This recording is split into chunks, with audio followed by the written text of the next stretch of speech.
Hi friends, அஸ்ஸலாமு அலைக்கும். எல்லோரும் எப்படி இருக்கீங்க? இன்றைக்கி நான் என்ன பண்ண போகிறேன்னா, முட்டை ரோல் தாங்க பண்ண போகிறேன். அதுக்கு நான் ஃபஸ்ட்டு மாவை நல்லா பிணைஞ்சி வைக்கலாம் அப்படின்ட்டு மாவை அளவாக பார்த்து எடுத்துக்கிட்டு அது கூட பட்டர் ஆட் பண்ணேன். அது கூட உப்பு கொஞ்சம் ஆட் பண்ணிவிட்டு கொஞ்சமாக ஆயில் ஊற்றி நல்லா பிசைஞ்சு வைக்க போகிறேன். நான் ஏன் பட்டர் போட்டேன் அப்படின்னா ரொம்ப சாஃப்டாக வருங்க, நல்லா மொறுமொறுப்பாக இருக்கும். நம்ப மாட்டீங்க, 2 ஹவர் 3 ஹவர் கழித்தாலும் அந்த மொறுமொறுப்பு அப்படியே இருக்குங்க, அந்தளவுக்கு டேஸ்ட்டாக இருக்கும். அதனால தான் பட்டர் போடுறது. நல்லா மிக்ஸ் பண்ணி விட்டுக்கணும். கொஞ்சம் தண்ணி ஊற்றி மிக்ஸ் பண்ணிக்கோங்க. மிக்ஸ் பண்ணி நல்லா மாவை ஒரு உருண்டையாக பிடிச்சிட்டு அதுக்கு மேலே லைட்டாக ஆயிலை போட்டு ஒரு சொப்பினோ இல்லை துணியாலையோ நீங்கள் போற்றி வச்சிங்கன்னா நல்லா இதாகும், ஊறும். சரியா? இப்போ என் ஹபிட்ட சொன்னேன், நீங்கள் வேலைக்கு போகிறதுக்கு எனக்கு மசாலா வாங்கி தந்துடுங்கன்னு. மசாலா கடைக்கு தான் போய் மசாலா வாங்கிட்டு என் ஹபி வேலைக்கு போய்த்தாரு. நான் அவர் நோம்பு திறக்க வருவார்ல, அதனால நான் செஞ்சு வைக்கணும்ல, அதனால தான் நான் செய்கிறேன். இதாக இப்போ தூக்கமாக்கிட்டு ஒரு தண்ணிக்குள்ளே கிழங்கும் தேவையான அளவு முட்டையும் போட்டுட்டு அவிய விட்டுக்கிட்டேன். நல்லா அவிஞ்சு வரட்டும். அதுக்கப்புறம் மற்ற வேலையை பார்க்கணும்ல. நம்ம என்ன வேலை? வெங்காயம், பச்சை மிளகா, கருவேப்பிலை, தக்காளி அதை வெட்டணும். அதான் வேலை. தக்காளி 1, பச்சை மிளகா 2 3 எடுத்துக்கிட்டேன். அது யாருக்கெல்லாம் நோம்பு டைம் கூழ் குடித்து தொண்டை போட்டு வாருதுன்னு மறக்காமல் கமெண்ட்டில் சொல்லுங்கள். வெங்காயத்தை உரிக்க ஆரம்பிச்சிட்டேன். யாருக்கெல்லாம் அந்த முட்டை ரோல் ரொம்ப பிடிக்கும்னு சொல்லி கமெண்ட்டில் மறக்காமல் சொல்லுங்கள். என்எஸ் ஃபேமிலி சேனலை சப்ஸ்கிரைப் பண்ணுங்கள், சப்போர்ட் தாங்க. தக்காளியும் வெட்டி குட்டி குட்டியாக வெட்டி எடுத்துக்கிட்டு வெங்காயத்தையும் குட்டி குட்டியாக வெட்டி பச்சை மிளகாங்க கருவேப்பிலை எல்லாத்தையுமே வெட்டி எடுத்துக்க போகிறோம். ஓகே, WN ரெசிபின்னு சொல்லி ஒரு சேனல் ஒன்று செய்கிறாங்க, சர்ச் பண்ணி பாருங்கள். அவங்க எனக்கு ஒரு சப்போர்ட் தந்திருந்தாங்க. அவங்க சேனல் 1K அடிச்சிட்டு சப்ஸ்கிரைபர். அவங்க என்ன அவங்களோட வீடியோவில் சொல்லி என்ன ஒரு மோட்டிவேஷன் பண்ணாங்க. அவங்களுக்கு ஜிசாக்கல்லா ஹைரா, தேங்க்யூ. அவங்களுக்கு ஒரு சப்போர்ட் ஒன்று கொடுங்க. ரொம்ப கஷ்டங்க வீடியோ எடுக்கிறது. பார்க்குறதுக்கு ஈஸியாக இருக்கலாம், ஆனால் ரொம்ப கஷ்டம். அது புள்ளை கூட வீடியோ எடுக்கிறது ரொம்ப கஷ்டம். இப்போ எப்போ எழும்புவாங்களோ தெரியல, பயந்து தான் வீடியோ எடுக்கிறேன். ஓகே, அதுக்கப்புறம் நல்லா அவிஞ்சிட்டான்னு சொல்லி பார்த்தேங்க. கிழங்கு கொஞ்சம் அவியணும், முட்டை டக்குன்னு அவிஞ்சிருந்தானே, அதனால் முட்டையை டக்குன்னு எடுத்துட்டேன். ஏன்னா நல்லா அவிஞ்சால் வெடிக்க ஆரம்பிச்சிடும்ல, அதனால் முட்டையை எடுத்துகிட்டு கிழங்கு இன்னும் கொஞ்சம் அவியட்டும் அப்படின்னு சொல்லி வச்சுட்டேன்.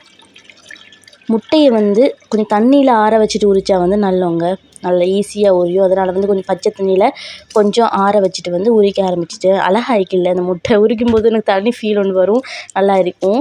அந்த முட்டையை கொஞ்சம் ஸ்பீடாக அடிச்சிட்டு போல் ஒரு துண்டில் உடஞ்சிட்டு அதுக்கப்புறம் மெதுவாக அடித்தேன். எப்போயுமே ஃபஸ்ட்டு தப்பு விடுவோம்ல, அதுக்கப்புறம் நம்ம திருத்திக்கொள்ள பார்ப்போம்ல, அதான் பெஸ்ட்டு. ஏன்னா பட்டு திருந்துறதுன்றது ஒரு ஸ்பெஷலாக நிறைய இடத்துல பட்டு திருந்திக்கிறேன். நீங்களும் அப்படித்தானா? நம்ம சொன்னால் புரியாது, இப்படி செய் அப்படி செய்யணும். பட்டோம்னா ஆச்சோ இப்படி பண்ணக்கூடாது அப்படின்னு யோசிப்போம். நான் பசலைக்கு முட்டை மீதுகளை போட்டேங்க. அந்த முட்டை கோதி இருக்குல்ல, அதை பசலைக்கு போட்டுருந்தேன். ஏன்னு சொன்னால் இது எங்களோட தக்காளி செடி, என் ஹபி வச்சு தக்காளி செடி. நாளைக்கு தக்காளி பறிக்கும் போது வீடியோ எடுத்து போடுறேன். என் ஹபிட்ட ராசி கை. ஏன்னா நான்லாம் என்ன வச்சாலும் முளைக்காது, அவர் வச்சாருன்னா செடி கொடி எல்லாமே முளைச்சிரும். அதுக்கப்புறம் முட்டையை கஃபாக வெட்டி எடுத்துட்டேன். பாதியாக வெட்டுங்களா, பாதியாக வெட்டி எடுத்துகிட்டு கிழங்கு அவிஞ்சிட்டு அதையும் உரிச்சு எடுத்துகிட்டு நல்லா மசிச்சுக்கொள்ளணும். நல்லா மை போல் மசிச்சுக்கோங்க. எனக்கு அந்த மசிக்கிற இது இல்லை, கையாலே மசிச்சுக்கிட்டேன், நமக்கு தானே அப்படின்னு மசிச்சாச்சு.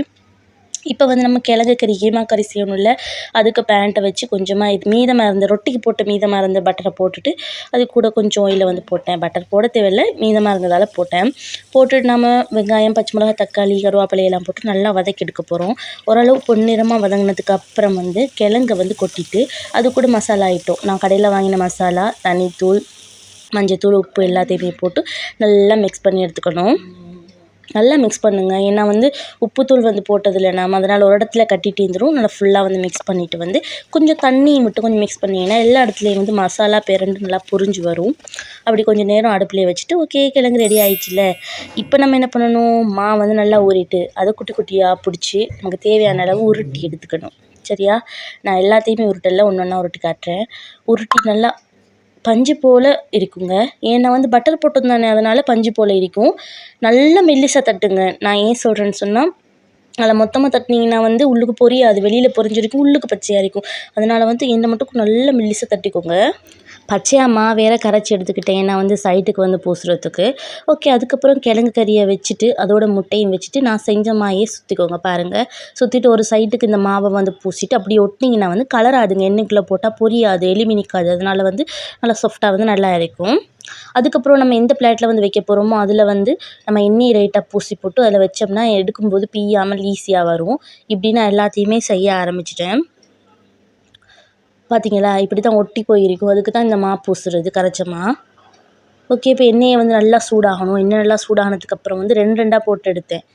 கொஞ்சமாக தான் தேங்காய் எண்ணெய் இருந்துச்சு. அப்போ 2 2 போட்டு எடுத்தேன். நிறைய போட்டிருந்தா மேலே அவியாமல் வந்துருங்க. அதனால தான் 2 வந்து போட்டு எடுத்தேன். போட்ட உடனேயே கரண்டியை ஒட்டி பிடிக்காமல் கொஞ்சம் கிளறி விட்டுக்கோங்க. ஓகேயா, பார்த்தீங்களா, கொஞ்சம் கோல்டு கலர் ஆகிடுச்சுல. கொஞ்சம் அடுப்பு குறைச்சி போட்டு அப்படியே கொஞ்சம் நேரம் விடுங்க. நான் ஏன் சொல்கிறேன்னு சொன்னால் வந்து சில பேர் வந்து மாவு வந்து தட்டி போட்டு பேண்ட்டில் லைட்டாக வந்து சுட்டு போட்டு பொரிப்பாங்க. அதுவும் ஓகே, சம்சா மாதிரி இருக்கும். லைட்டாக பொரிஞ்சாலே போதும். ஆனால் இது உள்ளுக்கு கொஞ்சம் பச்சையாக இருக்கும். அதனால லைட்டாக முருக விட்டுக்கோங்க. அப்போ தான் உள்ளுக்கு டேஸ்ட்டாக இருக்கும். ஓகே, அதனால தான் நான் கொஞ்சம் நல்லா மிச்ச நேரம் அப்படியே முருக விட்டேங்க. அப்படியே 2 2 போட்டு பொரிச்சு எடுத்துக்கிட்டேன். எப்பயுமே கடையில் வாங்கவும் கூடாது, வீட்டையும் செய்யக்கூடாது அப்படின்னு தான் ஏன் இது. இடையில கடையிலையும் வாங்குறதுனா இஃப்தாருக்கு, வீட்லேயும் கூடுதலாக செய்கிறது பெட்டிஸ், பராட்டா, அது இதுன்னு முட்டை ரோல் வந்து இப்போ தான் நான் செய்கிறேன். நல்லா டேஸ்ட்டாக இருக்கும், திருப்தியாகவும் சாப்பிடலாங்க. கடையில் வாங்கினாலும் டேஸ்ட்டு தான், இல்லைன்னு சொல்லலாம். ஆனால் வீட்டில் செய்கிறது நம்ம பார்த்து பண்ணுவோம்ல, நமக்கு தேவையான அளவு நம்ம செஞ்சு கொள்ளுவோம். அப்படின்றதால வீட்டில் செஞ்சுக்கோங்க. ஃபைனலி வந்து என் ஹாபிட்டை கொடுத்தேன். வேலை போய் வந்து லேட்டாகி தான் வந்தார். அவரை ரியாக்ஷனை பாருங்கள். எப்படி போச்சு இது வேலையெல்லாம்? காலையில் போய் நோன்பு திறக்கிற டைம் தான் வந்திக்கிறாங்க. அப்போ அதை விட நல்லா இருக்குது. இது அவ்வளோ உனக்கு தான். சாய்பாபாவை கொடுத்துறாத, அது கக்கா புல்ல அழுது சாய்பாபா. சரியா? ஓகே கைஸ், எனக்கு ஹாபிக்கு பிடிச்ச மாதிரி ரோல் பண்ணி கொடுத்தது ரொம்ப சந்தோஷம். நீங்களும் உங்களோட பிள்ளைகளுக்கு, ஹஸ்பண்டுக்கு இப்படி செஞ்சு கொடுங்க. ஓகே, இதோட இந்த வீடியோ முடியுது. அடுத்த வீடியோவில் சந்திக்கலாம். பாய் பாய். மறக்காமல் NS ஃபேமிலி சேனலை சப்ஸ்கிரைப் பண்ணுங்கள், லைக் பண்ணுங்கள், கமெண்ட் பண்ணுங்கள், ஷேர் பண்ணுங்கள். பாய் பாய், டாட்டா, அஸ்ஸலாமு அலைக்கும்.